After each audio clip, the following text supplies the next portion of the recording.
Hello दोस्तों, क्या हाल है। आज तारीख है 17 सितंबर, दिन मंगलवार, हिंदी तिथि शुक्ल चतुर्दशी। और आइए बात करते हैं आज की मुख्य समाचार में दिन भर की 30 बड़ी खबरों पर नजर डालते हैं। नया जिला बनने की अटकलों को लगा विराम, शासन ने कहा ऐसा कोई प्रस्ताव विचाराधीन नहीं। यूपी को एक और जिला मिल सकता है। अगर यह जिला बनता है तो प्रदेश में जिलों की संख्या 76 हो जाएगी। प्रदेश में फरिंदा को नया जिला बनाने के लिए गोरखपुर के कमिश्नर से रिपोर्ट मांगी गई है। इस संबंध में राजस्व परिषद के आयुक्त एवं सचिव की ओर से गोरखपुर के डीएम को पत्र भेजा गया है। इसमें कहा गया है कि महाराजगंज की तहसील फरिंदा व नौतनवा और गोरखपुर की तहसील कैंपियरगंज को मिलाकर फरिंदा बनाए जाने के संबंध में अपनी रिपोर्ट स्पष्ट संस्तुति के साथ दें। यागी तूफान, बांग्लादेश में हवा का निम्न दबाव कानपुर में कराएगा 2 दिन बारिश, मौसम विभाग ने जारी किया अलर्ट। एक तरफ बांग्लादेश की क्रिकेट टीम कानपुर के ग्रीन पार्क मैदान पर टेस्ट मैच खेलने की तैयारी में जुटी है, तो बांग्लादेश के ऊपर बने हवा के निम्न दबाव से पूरे उत्तर प्रदेश में भारी बारिश का अनुमान है। महांगर में 3 दिनों तक जमकर बारिश के बाद अब 17 और 18 सितंबर को भी बारिश की संभावना है। मौसम विभाग ने पूरे प्रदेश के लिए अलर्ट जारी किया है। मानसून की विदाई वाले समय में इस तरह से लगातार बारिश होने की वजह यागी तूफान को बताया जा रहा है। पीएम मोदी के जन्मदिन पर शुरू होगा भाजपा का सेवा पखवाड़ा, सीएम योगी सहित सभी मंत्री होंगे शामिल।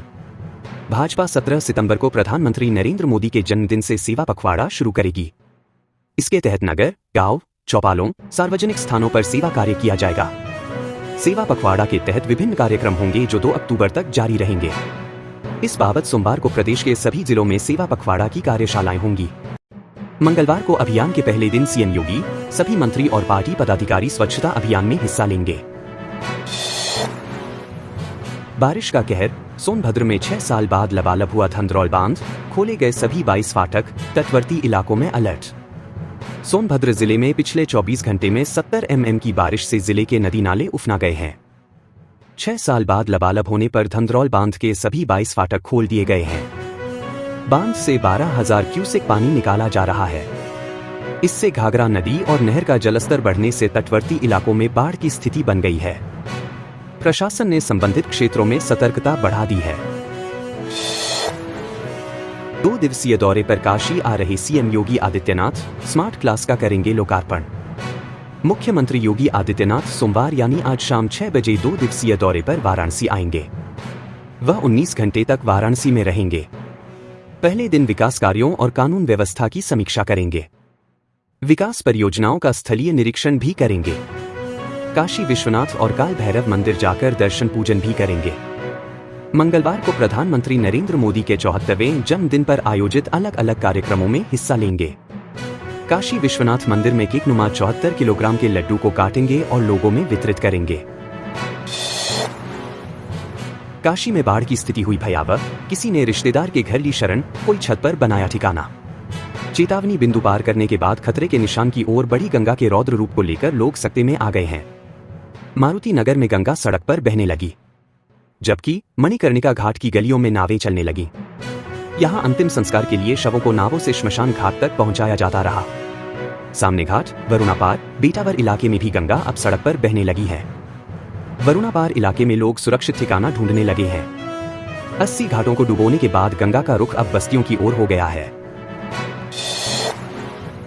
अखिलेश यादव का आरोप, यूपी में जाति देखकर अपराधियों को दी जा रही सजा या माफी। सपा अध्यक्ष अखिलेश यादव ने कहा है कि भाजपा सरकार ने यूपी को जंगल राज में बदल दिया है। बहन बेटियां सुरक्षित नहीं है। हर दिन बेटियों के साथ जघन्य अपराध हो रहे हैं। पुलिस जनता की सुरक्षा के बजाय उन्हें प्रताड़ित कर रही है, लोगों की जान ले रही है। झूठे मुकदमों में निर्दोषों को फंसाया जा रहा है। जाति देखकर अपराधियों को सजा या माफी दी जाती है। अखिलेश ने रविवार को जारी बयान में कहा कि पुलिस असली अपराधियों के बजाय गरीब और निरीह लोगों का फर्जी एनकाउंटर कर रही है, हिरासत में ही पीट कर मार रही है। सीएम योगी की अफसरों को सख्त चेतावनी, जन शिकायतों की मिथ्या रिपोर्ट लगाई तो कार्रवाई तय।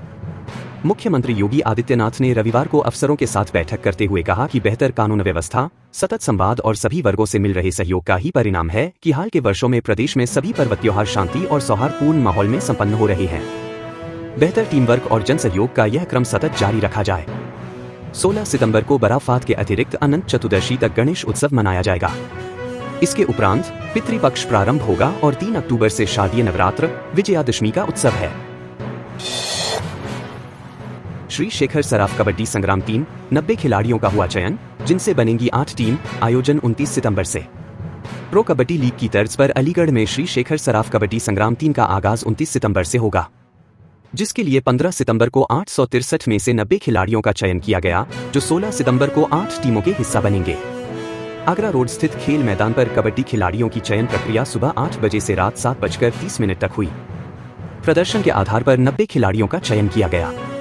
चयन प्रतियोगिता का शुभारंभ आयोजन अध्यक्ष सुमित सराफ ने किया। आगरा से अब 6 शहरों के लिए भर सकते हैं उड़ान। हैदराबाद और अहमदाबाद के लिए मिलेगी सीधी फ्लाइट। आगरा से अब हैदराबाद, अहमदाबाद जैसे शहरों के लिए सीधी फ्लाइट चलने जा रही है। आगरा के खेरिया एयरपोर्ट से इंडिगो कंपनी 28 सितंबर से हैदराबाद की फ्लाइट चालू करने जा रही है। नवंबर से अहमदाबाद की फ्लाइट का संचालन शुरू हो जाएगा। वर्तमान में आगरा से 3 शहरों के लिए फ्लाइट का संचालन हो रहा है। इसके अलावा धनौली में निर्माणाधीन सिविल एन्क्लेव 2 साल में पूरा हो जाएगा। 26 सितंबर को पीएम नरेंद्र मोदी आगरा एयरपोर्ट के नए सिविल एन्क्लेव का शिलान्यास कर सकते हैं। 10 जनाजे एक साथ उठते ही बैठा सबका कलेजा, रोया हुजूम, शवों का चेहरा देख कश खाकर गिरे। मेरठ की जाकिर कॉलोनी में रविवार शाम को हजारों की गमगीन भीड़, चारों ओर पसरा सन्नाटा। ठीक 7 बजे कतार में रखे 10 शव कंपकंपाते कंधों पर उठाए गए तो सन्नाटे को चीरती चीत्कार से सबका कलेजा बैठ गया। हर आंख के आंसू सूख गए। हुजूम के बीच विलाप करती महिलाएं और परिवार के अन्य लोग शवों का चेहरा देख कश खा गए। कई महिलाएं तो चक्कर खाकर गिर पड़ी।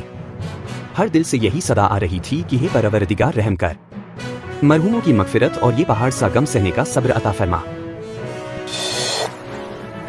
यूपी के इस रेल मंडल को चौथी वंदे भारत की सौगात, ताजनगरी से जुड़ेगी धर्मनगरी, जाने सब कुछ। ताजनगरी आगरा को एक और वंदे भारत सुपरफास्ट का तोहफा मिला है।